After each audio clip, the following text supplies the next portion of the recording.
السلام علیکم ورحمۃ اللہ وبرکاتہ۔ معزز سامعین و ناظرین، آج میں اپنی کلپ کے اندر آپ کو ایک بڑے اہم مسئلے سے روشناس کرانا چاہتا ہوں، اور وہ مسئلہ ہے رفع یدین۔ چونکہ ہمارے ایک صارف ایک یوزر ہیں جنہوں نے مجھ سے یہ کہا کہ آپ رفع یدین کے متعلق ایک ویڈیو بنائیں، تو میں نے سوچا کہ رفع یدین کو ہمارے اکثر نوجوان نہیں جانتے ہیں کہ یہ رفع یدین کیا چیز ہے، اس کا کیا مسئلہ ہے۔ تو ویڈیو بنانے سے یہ ہوگا کہ ہمارے سبھی صارفین کو، ہمارے نوجوانوں کو یہ معلوم ہو جائے گا کہ رفع یدین یہ کیا چیز ہے، اور رفع یدین کس کے نزدیک جائز ہے، کس کے نزدیک جائز نہیں ہے، لہٰذا ہمیں رفع یدین کرنا چاہیے کہ نہیں کرنا چاہیے۔ تو یہ سب باتیں آج کی کلپ کے اندر ہم آپ کو بتائیں گے۔ تو چلیے بغیر کسی تاخیر کے بات کو شروع کرتے ہیں۔ معزز سامعین و ناظرین، رفع یدین کا ویسے معنی آتا ہے ہاتھوں کو اٹھانا۔ جب ہم نماز شروع کرتے ہیں اور ہم تکبیر تحریمہ کہتے ہیں، میں آپ کو اپنے ایک ایپیسوڈ کے اندر جو ہمارا نماز کا پروگرام چل رہا ہے، اس کے پہلے چوتھے ایپیسوڈ کے اندر میں نے آپ کو بتایا تھا کہ تکبیر تحریمہ نماز کا پہلا فرض ہے۔ تکبیر تحریمہ کہتے ہیں زبان سے اللہ اکبر کہنا۔ جب ہم اللہ اکبر کہہ کے نماز شروع کرتے ہیں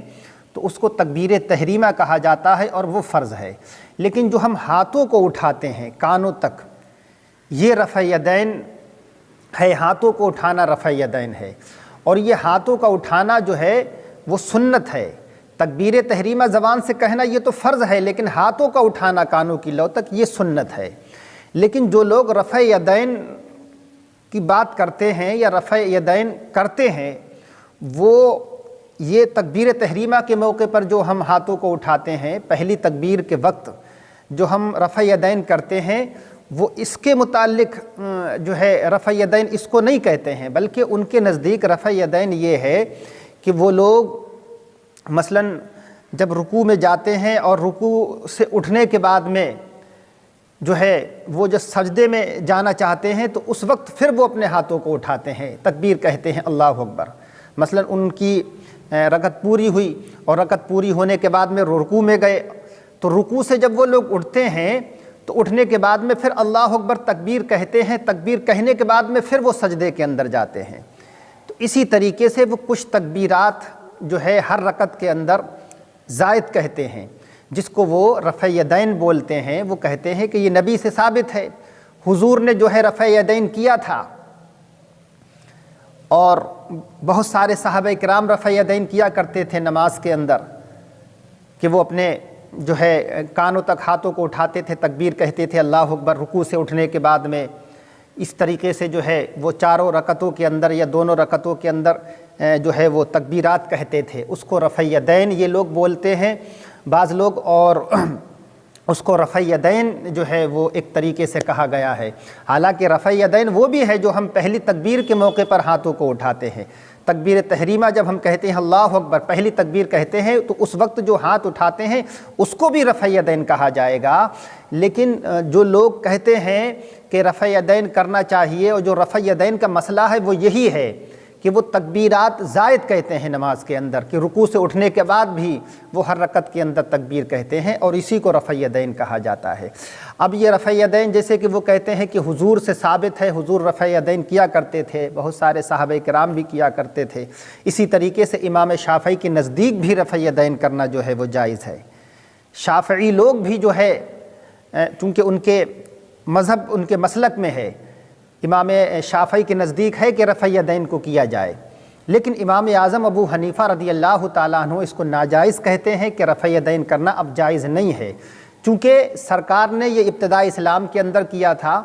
اور بعد میں اس حکم کو منسوخ کر دیا گیا، سرکار نے اس کو ترک فرما دیا۔ بعد میں پھر آپ رفع یدین نہیں کیا کرتے تھے، بلکہ جو صحابہ کرتے تھے آپ ان کو بھی منع کرتے تھے کہ یہ رفع یدین جو ہے مت کیا کرو، اس لیے کہ یہ رفع یدین کرنے کی وجہ سے نماز کے اندر وہ خشوع اور خضوع نہیں پیدا ہو پاتا ہے، تو لہذا رفع یدین جو ہے بعد میں سرکار نے ترک فرما دیا تھا۔ یہ امام اعظم جو ہے وہ حضرت عبداللہ ابن مسعود کی حدیث پاک کو جو ہے وہ اپنا موقف بناتے ہیں، اور کہتے ہیں کہ عبداللہ ابن مسعود فرماتے ہیں کہ سرکار نے جو ہے وہ رفع یدین کو ترک فرما دیا تھا اور رفع یدین سے منع کر دیا تھا، اسی لیے امام اعظم رضی اللہ تعالیٰ عنہ جو ہے وہ کہتے ہیں کہ رفع یدین کرنا اب جو ہے وہ جائز نہیں ہے۔ لہٰذا حنفی لوگ جو ہے وہ رفع یدین نہیں کرتے ہیں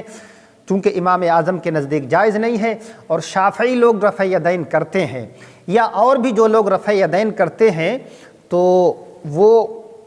اپنے کرتے رہیں، لیکن اس کو جو ہے وہ اس کو ایک طریقے سے اس مسئلے کو جو ہے متنازع نہ بنایا جائے، جھگڑے کا سبب نہ بنایا جائے۔ جو لوگ شافعی ہیں یا جو لوگ رفع یدین کرنا چاہتے ہیں وہ کرتے رہیں، امام اعظم کے نزدیک جائز نہیں ہے تو حنفی لوگ جو ہیں امام اعظم کے ماننے والے وہ رفع یدین نہیں کرتے ہیں تو ان کو رفع یدین کرنے کے لیے مجبور بھی نہ کیا جائے۔ تو لہٰذا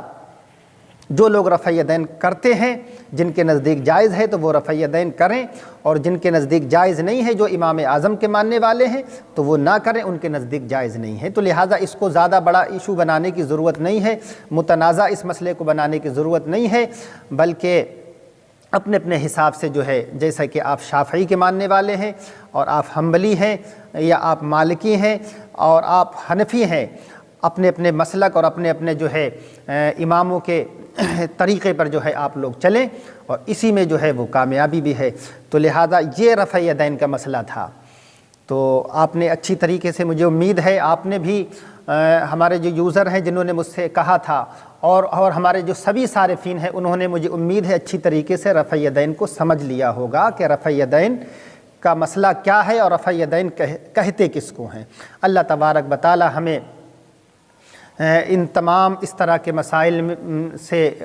الجھنے سے ہمیں بچنے کی توفیق عطا فرمائے۔ رب تبارک و تعالی ہمیں سیدھا، سچا اور صحیح راستہ عطا فرمائے، اور اپنے حبیب کے صدقے سے ہمیں سچا اور پکا جو ہے وہ نمازی بنا دے، ہمیں مسلمان بنا دے، ہمارا ایمان پر خاتمہ فرمائے۔ وما علینا الا البلاغ۔ السلام علیکم ورحمۃ اللہ وبرکاتہ۔